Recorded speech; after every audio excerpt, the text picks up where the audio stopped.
جاب الوزير لا سي 3.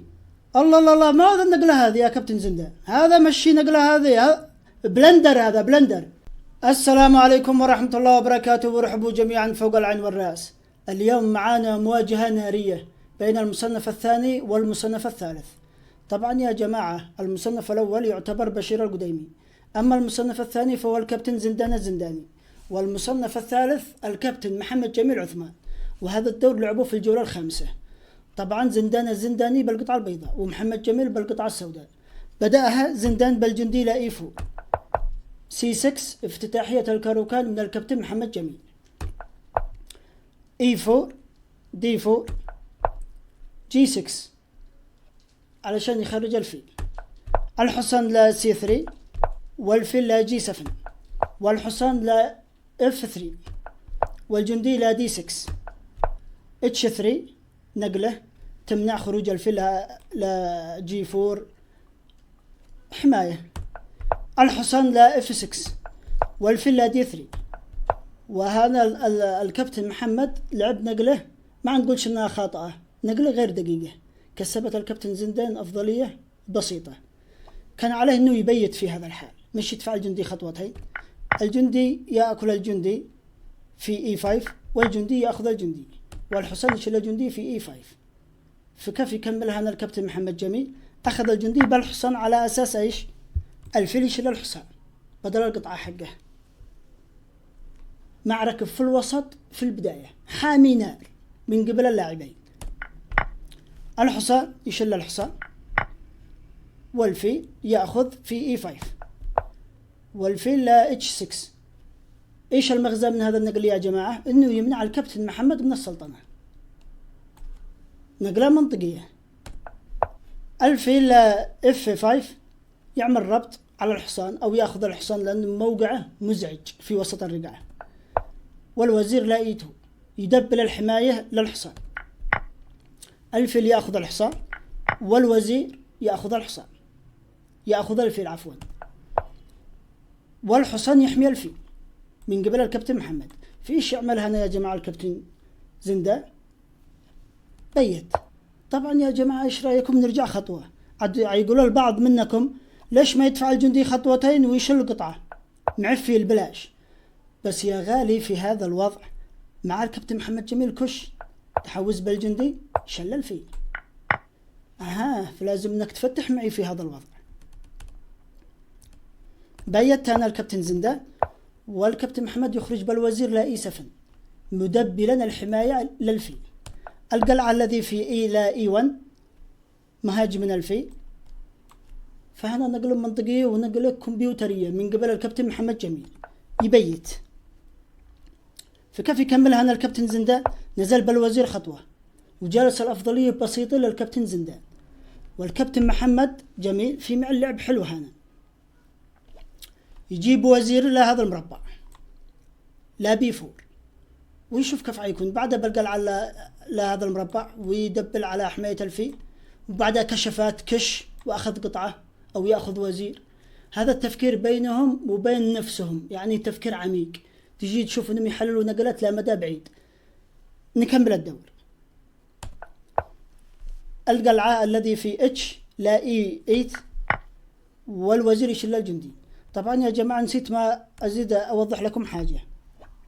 عندما جاء زندان بالوزير لا E3 إيش طالب؟ طالبا الجندي.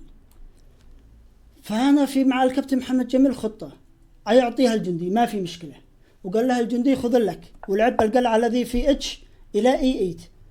الكابتن زندان يأخذ الجندي والكابتن محمد يلعب بالوزير لا B4. إيش مغزى النقلة هذه؟ إنه يفتح بكش بالفيل والقلعة تشل القلعة. بعد ما يشل بالقلعة الوزير يشل القلعة. فيها سلام على التخطيطات هذه. طلع بالقلعة الكابتن زندان لا E4 إيش طالب؟ طالبا الوزير. طبعا يا جماعة في هذا الوضع كان مع زندان نقلة حلوة، ما يقدرش الوزير يشل الجندي. وما هي النقلة؟ لو نرجع خطوة، كان مع زندان يدفع الجندي لا C3 يطلب الوزير. هل الوزير يقدر يشل الجندي؟ هل شفت الملاحظة كيف؟ نفرض ان الوزير يشل الجندي، ايش مع زندان هنا؟ وشوفوا الافضلية. مع زندان يجيب القلعة لا بي 1 يطلب الوزير، هيقول لي وين عيصير الوزير. وإذا الوزير شل الجندي معك بالقلعة تشل الجندي، مش بالقلعة، القلعة تحمي الجندي والوزير يشل بكش مات في نقله واحدة. إيش تعمل؟ طبعا أنت لا أنت أسود تقول خلاص أحرك الفيل ويقع وزير مقابل وزير، أنت شل وزيري وأنا شل وزيرك، هكذا غلط. أقدر أهرب حق الوزير لا إي 5 وفي نفس الوقت أنا حامي الجندي. إيش تعمل؟ الكمبيوتر بيقول أحلى نقلة أنه يجي الوزير إلى بي 6 والقلعة ما بعدها تشل الوزير بالراحة. كيف تعمل؟ فهنا غلط. بس طبعا الكابتن زندان هو عارف الكلام هذا وعارف الوضعيات، بس ما شافش النقلة حق سي 3 بالجندي. فإيش لعب بالقلعة لا إي 4 يطلب الوزير يشل الجندي في بي 2 والقلعة لا سي 4 يمسك عمود على الملك. يكمل معنا الوزير يرجع على أساس الكابتن محمد يكسر وزراء مع زندان، وزندان يرجع لا إي 3 رافض التكسير. وهذا قاعدة في الشطرنج يا جماعة، عندما تكون أنت مهاجم على الملك ارفض التكسير دائما وخليه هجومك وقطعك متمركزة على الملك. الكابتن محمد يلعب نقلة كمبيوترية هنا يطلب الوزير. فإيش عمل؟ ما بيش مع الوزير ولا هو ما يشيش يكسر وزراء، ولكن معه هذا المربع بس ما يشتيش، أو ربما معه بس ابرد لك أنه ربما معه ولا معه. جاب الوزير كش طلع الملك خطوة، جاب الفيل كش، وهذه نقلة حلوة منه على أساس يخلص من هذا الفيل. فيها سلام على التفكير حق الكابتن زندان. رجع غطى بالوزير، عفوا غطى بالفيل، والوزير يرجع ل اي 3 لأنه كان مطلوب بقلعة. الكابتن محمد شل الفيل والقلعة تشل الفيل في اف 4. فكيف يكمل هنا الكابتن محمد؟ حمل جندي بدفعه خطوتين لا اف 5. القلعة تطلب الوزير في بي 4 والوزير لا سي 5 يدبل بالقلعة الثانية. الكابتن زندان يعني ماسك يعني هجوم ما شاء الله على هذا الجناح. فكيف يكمل محمد جميل؟ يحمي بالقلعة طبيعي، فدبل الهجوم أكثر على العمود بالوزير لا بي 2 في نقل منطقية. هنا إيش يعمل؟ يرجع بالوزير الكابتن محمد لهذا المربع يحميه في اي 7 بس لعب نقلة حلوة، دفع الجندي خطوة بس محمي بالقلعة وبالملك وبالوزير. فكيف يكمل هنا الكابتن زندان؟ لعب نقلة انتظارية بالوزير لا سي 1. ساعة الذي يشوف الكابتن محمد جميل ما يلعب في هذا الوضع، أو ربما يجي كش مستقبلا. يكتمل الدور يطلع بالقلعة خطوة. كذلك الكابتن محمد لعب نقلة انتظارية، ربما يدبل بالقلعة الثانية، بس التدبيل وترك الملك والوضع هكذا أكبر غلط. بس هذا النقلة الذكية من الكابتن محمد، ساعة الذي يخلي زندان يفكر خيرات ما مغزى هذا النقلة. يلعب الكابتن زندان بالوزير لا اي 3 والكابتن محمد ينزل بالقلعة خطوة في اي 8. وهنا يا جماعة عاد ننتقل أنا وانتو للفيديو هذا نشوف اللاعبين كيف يكملوا الدور. طبعا يا جماعة في هذا الوضع الكابتن زندان لعب بالوزير لا سي 1 والآن الدور على الكابتن محمد جميل كيف يكمل. وللمعلوم يا جماعة الكابتن محمد جميل بطل العرب 5 مرات. يلعب بالوزير الكابتن لا دي 6 يحمي ويرمي في نفس الوقت. وهنا الدور على الكابتن زندان. ايش يلعب يا جماعة؟ لو بهذا التحليلات هذا وبث مباشر في البطولات اليمنية بالطريقة هذا والله بتكون روعة. عين طلق الشطرنج اليمني.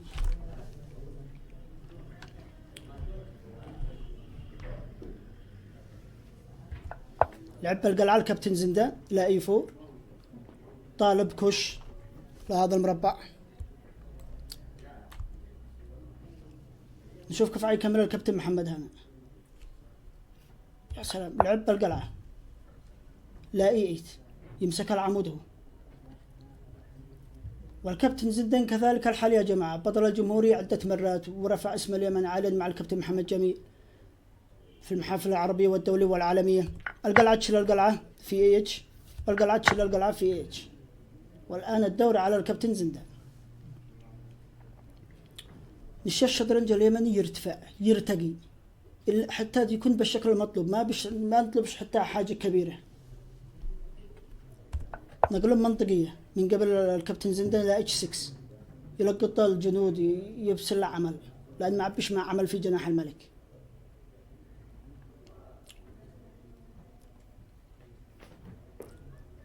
يحمي الجندي الكابتن محمد، بالوزير لا E7.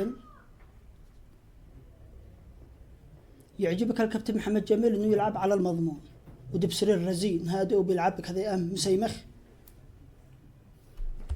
يرجع بالوزير كش لا F4. البعض بيقول للمد تقول كش، نقول كش يا اخي مشيها. جاب الملك لا B7 والدور هنا على الكابتن زندان.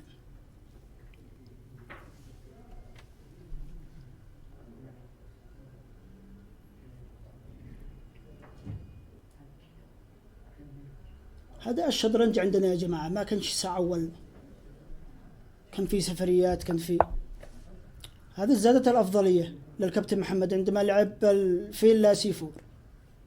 إيش هذا النقل يا جماعة؟ الكمبيوتر بيقترح ان القلعة تجي لا E4 ويعمل ربط مع الجماعة. ليش هذا النقله؟ ايش هذا النقل يا كابتن زندان؟ وفعلا لعب الكابتن محمد جاب القلعة لا E4 يربط الفيل مع الوزير، ما بش حتى يقدر يفتح بالكشف بالفيل كش، وانفتح لا E6 شل بالقلعة. ايش هذا النقل يا كابتن زندان؟ هذا النقله اعطت افضلية.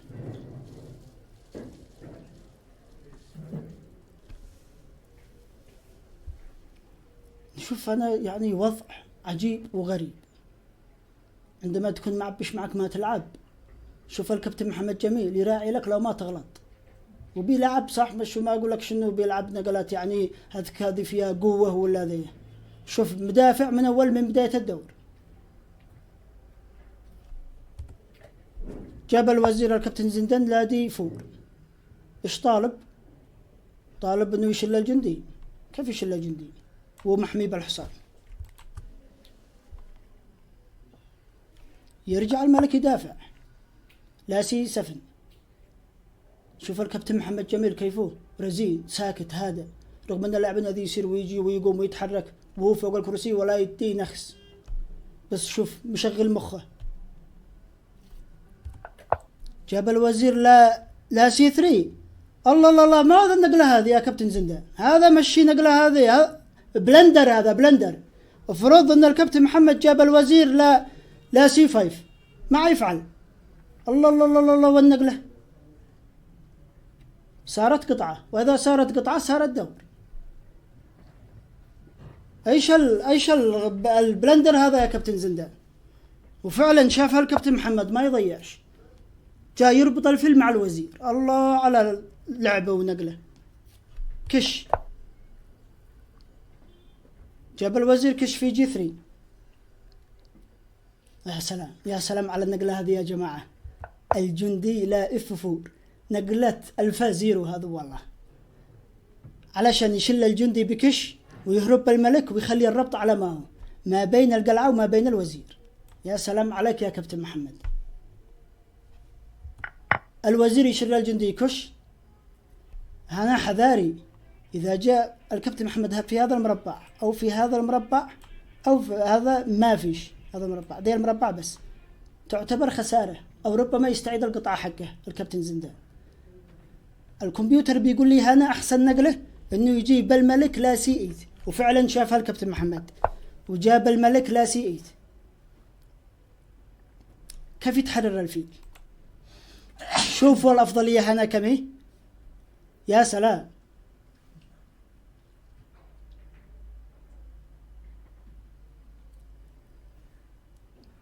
نقلة الجندي هذيك يا جماعة نقلة ما شاء الله، نقلة كمبيوتر ومسرع حتى شافها الكابتن محمد. القلعة لا D1. ايش يعمل بهذا القلعة لا D1؟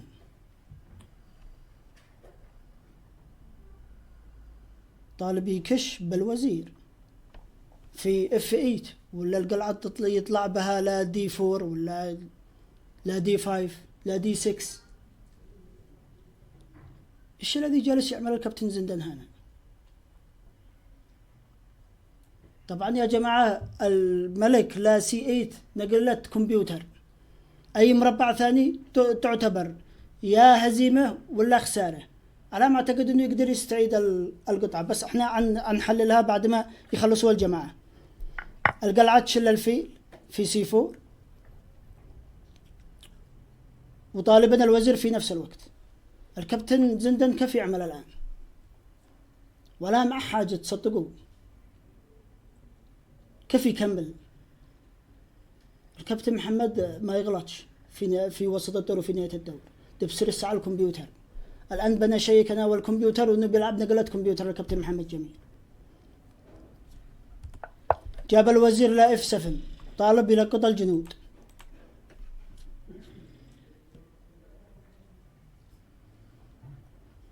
في نقل يا جماعة مع الكابتن محمد يجيب القلعة لا D4 وحماه كل حاجة، وفعلا لعبها، جاب القلعة في D4 وحامي هذا العمود كله. ايش يعمل الكابتن زندان؟ هل يجر الجندي ولا يحرك ملك؟ يلا حرك القلعة لا E1. ايش طالب؟ طالب كش ما معه، يطلع الملك خطوة ما عبش معه ولا حاجة. بس نشوف قد ربما يغلط الكابتن محمد جميل، ما حد داري.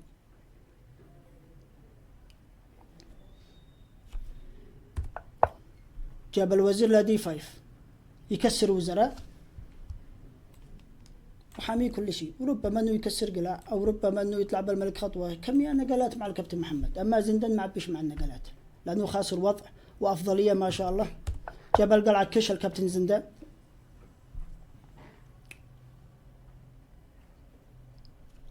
شيء طبيعي الملك يطلع خطوه ولا C7. شوفوا كم الافضليه. فعندما تلعب ما هي الغلطه اللي ارتكبها زندان؟ انه جاب الوزير لا C3 يحمي الفيل. يحمي من ايش؟ ما نش داري.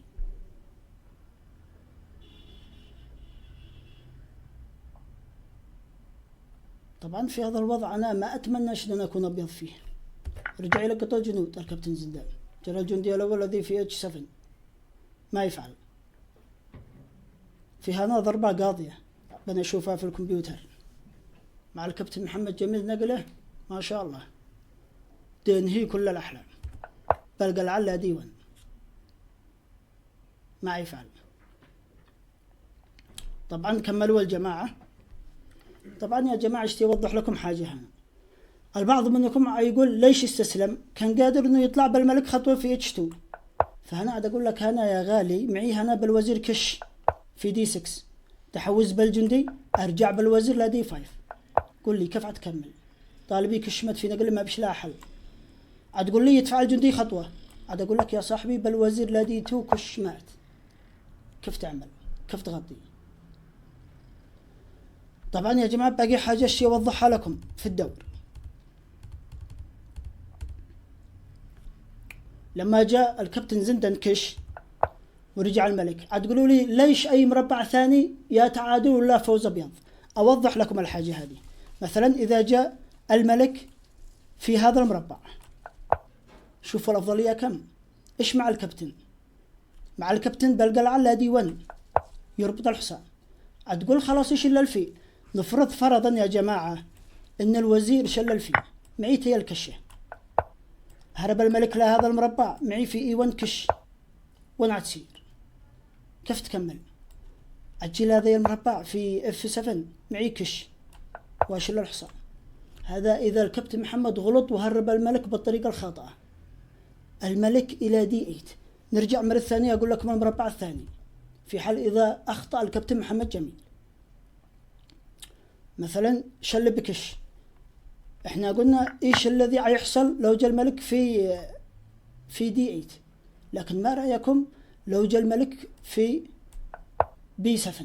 شوف الأفضلية كم. ايش مع الكابتن هنا؟ مع بالوزير لا F7 يربط الحصان، وإذا هربت حصانك ولا حميته أهرب الفيل. لا أي مربع، لا هنا لا هنا لا هنا، لا أي مربع أهربه وصارت القطعة. لكن يا سلام على النقلة الدقيقة الذي لعبها الكابتن محمد جميل عندما جاء كش ونزل بالملك لا C8. يا سلام، هذا كل ما لدينا لهذا اليوم يا جماعة. وإن شاء الله أشوفكم في حلقة قادمة بإذن الله تعالى، والسلام عليكم.